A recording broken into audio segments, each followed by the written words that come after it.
Vamos a continuar con más de Hola El Salvador. Isabel, tenemos como cada lunes asesoría migratoria para todos ustedes que andan en busca de sacar su visa, tal vez conocer un poco más sobre todos estos procedimientos. Y hoy vamos a hablar de la entrevista y el formulario para la visa de turista a los Estados Unidos. Está conmigo Josué Khaled, siempre nos ha acompañado también. Hoy ya nos había abandonado un poquito, Josué, pero qué gusto que nos está visitando nuevamente. Aquí estamos de nuevo, muchas gracias, Pame. Buenos días. Buenos días, Josué. Empecemos entonces sobre esta entrevista y el formulario para la visa de turista. Claro que sí, y es que cuando uno va a aplicar para visa es bien importante estos dos puntos. Una parte es prepararse antes de que uno va a llegar a la embajada americana y la otra es cuando uno ya está presente directamente con un oficial consular.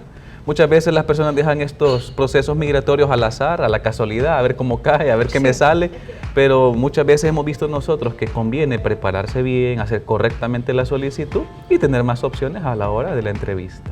Totalmente, hay que prestar mucha atención a eso, porque es importante también, Josué, tener copia del formulario y revisarlo también antes de esa entrevista, que es lo que nos mencionan mucho. Sí, hablemos de ese puntito, es que el formulario es algo que mucha gente no tiene acceso. ¿Y por qué decimos que no tiene acceso? Porque recurren otras personas que se lo llenen los formularios o familiares les ayudan a llenar la solicitud, pero cuando llegan al final del mismo, no olvidan imprimir la solicitud, pues en muchos lugares no le entregan una copia de esto a la persona. Y como las citas han estado quedando de aquí a 6, 7, 8 meses, ¿qué sucede? En 8 meses, 7 meses, ha olvidado la información y lo que está en la solicitud a lo mejor ya no nos acordamos y esto podría ser un problema a la hora de estar con el oficial. Ok, hablemos también de la preparación, Josué, es muy importante, ¿cómo debe de ser? La preparación en la entrevista debe ser pero muy importante. ¿A qué nos referimos con esto? No quiere decir que vamos a grabarnos las respuestas de memoria, no, sino que lo que ya dejamos en el formulario es lo que el cónsul va a consultar. Por ejemplo, en la solicitud nosotros escribimos información de a quién vamos a visitar. Usualmente ponemos un hermano, un hijo, un padre, un tío, un sobrino. Entonces, esta información el cónsul ya la sabe. Cuando el cónsul pregunta a dónde vamos a viajar o a quién vamos a ir a visitar, el error más común que se comete es decirle a mi hermano, a mi papá, a visitar a mi tía. Entonces, decimos algo demasiado cortante. Cuando decimos prepararnos es darle información al cónsul que puede ser relevante para mi caso. Por ejemplo, una respuesta podría incluirle que quiero aprovechar mis vacaciones agostinas, por ejemplo, o vacaciones de fin de año para visitar a la familia. ¿Qué le estamos diciendo con esa idea? Que no lo decimos que estamos trabajando. El cónsul ya se forma la idea en la mente que tenemos un empleo y que aprovecharemos días libres. Entonces da la pauta para continuar su entrevista con otra pregunta relacionada con el trabajo. Muchas de estas preguntas las personas desconocen las respuestas y entonces a la hora de la entrevista tienen ese problema y el cónsul puede tomar una mala decisión si no nos ve listos a contestar. Totalmente. Y si hablamos acerca del formulario de visa de no inmigrante, ¿cómo es la preparación para este y por qué es tan importante? Uno de esos pasos importantes para llenar el formulario de visa no inmigrante es llenarlo correctamente en inglés. Desde el 2012, la embajada indicó mediante una instrucción que debía de ser llenado en ese idioma. Pero muchas personas siguen omitiendo esta instrucción y siguen colocándolo en español. Así que es importante que el formulario vaya redactado en ese idioma. Y segundo, eso es lo que está pasando con estas visas. Eso es lo que está pasando, que muchas negaciones hay en la embajada porque la información que va en español y no tan comprensible según el idioma nativo del oficial consular. Y en segundo punto, muchas personas están dejando espacios vacíos en la solicitud. Por ejemplo, fecha de nacimiento de los padres, información de a qué se dedica, o si ha tenido algún problema en el pasado, de alguna detención, no ponen información sobre ello. ¿Por qué? Porque hay quienes les dicen, no, es que eso ya pasó hace 15, 20 años, ya no lo voy a poner. Pero si le tomaron huellas o tuvo un procedimiento policial, debería de mencionar una solicitud. Ok, perfecto. ¿Cuáles son los errores más comunes también, Josué, que las personas cometemos o que cometen también cuando están llenando este formulario o se va a la entrevista también? Uno de los errores que muchas veces vemos frecuentemente es la persona que van a colocar de contacto. Por ejemplo, hay personas que dicen tener hijos en Estados Unidos, pero no están del todo legal, no son residentes ni ciudadanos, pero los ponen en el formulario.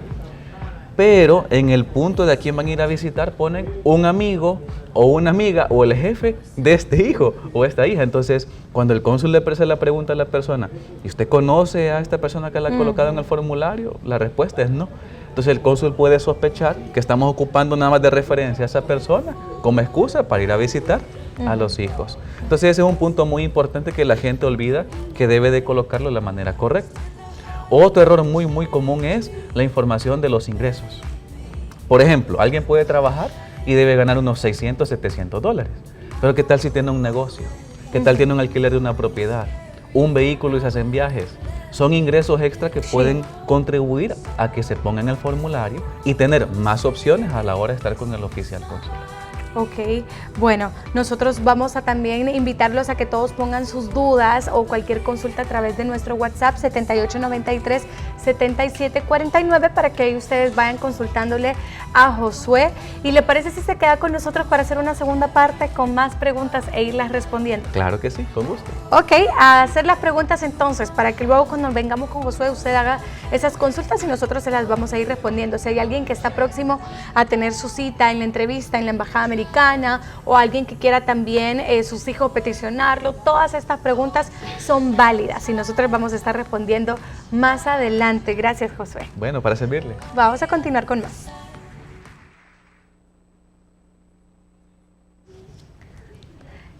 Qué bonito, Opus 503, ahí estábamos disfrutando de ellos durante toda esta mañana y bueno, esperemos que ustedes también hayan disfrutado con nosotros.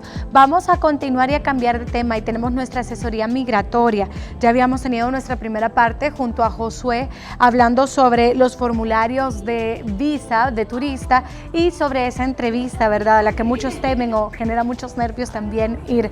Así que ya está conmigo Josué, estábamos hablando de la importancia de ese formulario, pero habíamos hablado de la importancia del formulario de la visa de no inmigrante. Así es, correcto, Pame, porque es de las cosas que más toma en cuenta el oficial consular cuando uno va a la entrevista. De hecho, uno podría llevar muchos documentos como la escritura, la cuenta, constancia de empleo, pero muchas veces no lo piden. Ellos se basan más que todo en la solicitud y la información que nosotros hemos declarado en ese formulario. Bueno, y hablábamos de que todo debe de explicarse detalle a detalle y que la persona que también digita el formulario debe de saber inglés, ¿verdad? Es correcto, porque ha sucedido de que muchas personas tratan de colocar cierta información, pero en vez de que sea la manera correcta de escribirlo, ocupan, por ejemplo, un traductor literal, entonces la información queda no tan entendible como uno quisiera. Así que es importante que si alguien va a ayudar en hacer este proceso, que sepa cómo colocar cierta información.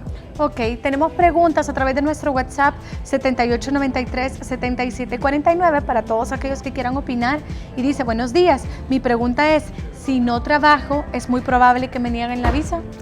Lo que sucede es que si no tiene un empleo y no hay una manera de justificar ingresos mensuales, el cónsul puede cuestionar de dónde va a sacar el dinero para poder hacer el viaje.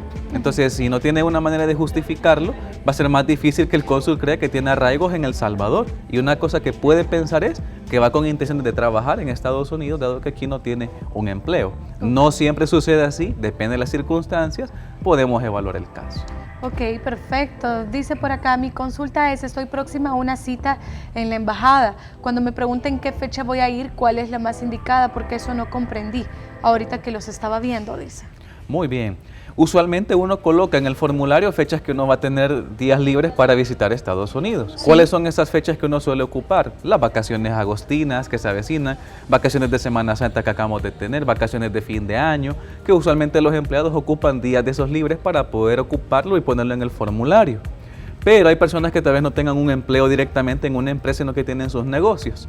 Pueden ocupar alguna otra fecha que también se les haga factible poder ir, o algunos colocan algunos festivos de Estados Unidos. Por ejemplo, como en noviembre, el Día de Acción de Gracias, o otras fechas específicas que saben que la familia en Estados Unidos tendría días libres para pasarlo con uno como familia. Así que va a ser importante que esta persona que nos está escuchando verifique en su formulario qué fecha mencionó para que cuando esté con el oficial coincida lo mismo con lo que está en la solicitud. Ok, buenos días, dice, mi pregunta es si cuando se llenó el formulario no se le puso que tengo carro y casa propia, ¿se puede decir en el día de la entrevista, dice?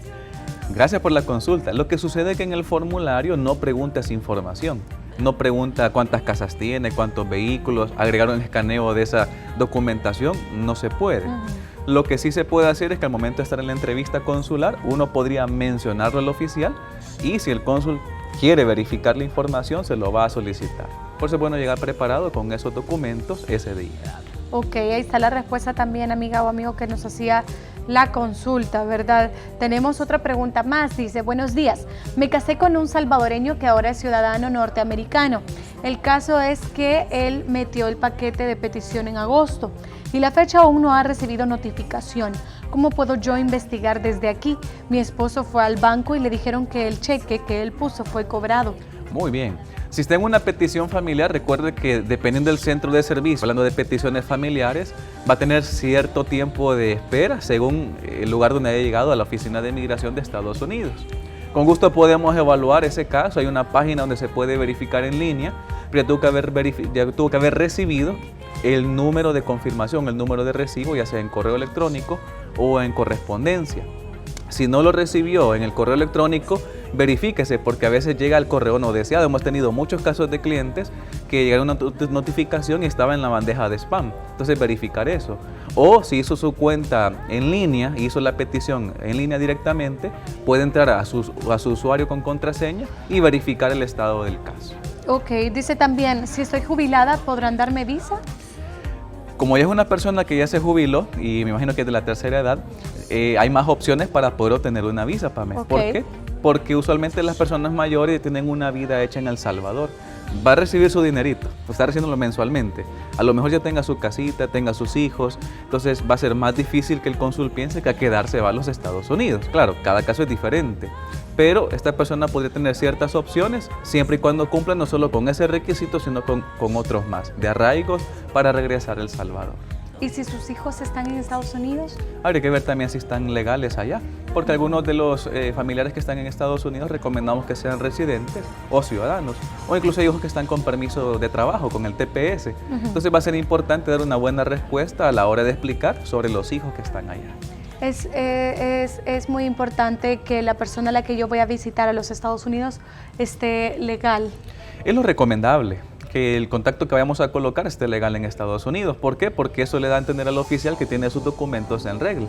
Si mencionamos a un contacto que en otras ocasiones, ¿verdad?, van a haber clientes que van a tener esa disposición porque no hay otro familiar que esté legal, va a tener que colocarlo y ya quedará a criterio del oficial si le da la visa o no, porque esta persona aún no ha arreglado su situación familiar en los Estados Unidos. Ok, ¿cómo nosotros podemos contactarlos, Josué, si necesitamos algún tipo de ayuda migratoria? Claro que sí, puede contactarnos al 2298-9685. También tenemos un número de WhatsApp disponible que es el 7736-4852, o también puede escribirnos al correo electrónico ayudamigratoria@gmail.com. Ok, perfecto, ahí están apareciendo abajo los contactos para que usted pueda también asesorarse, ¿verdad? Y no solamente para adquirir la visa, sino algún tipo de petición también. Y no solamente es para las personas que viven acá, si están en Estados Unidos también pueden contactarse con ustedes. Hay muchas personas que nos contactan también desde Estados Unidos. Tenemos una línea americana que es el 703-636-5906 y como lo dice Pame, también vemos trámites migratorios como perdones, peticiones familiares, procesos del Centro Nacional de Visas. Con gusto podemos ayudar. Ok, perfecto. Ahí teníamos la asesoría migratoria de este día lunes. Muchas gracias, Josué. Para servirle. Vamos a continuar con más de Hola Dani, también tiene información para todos.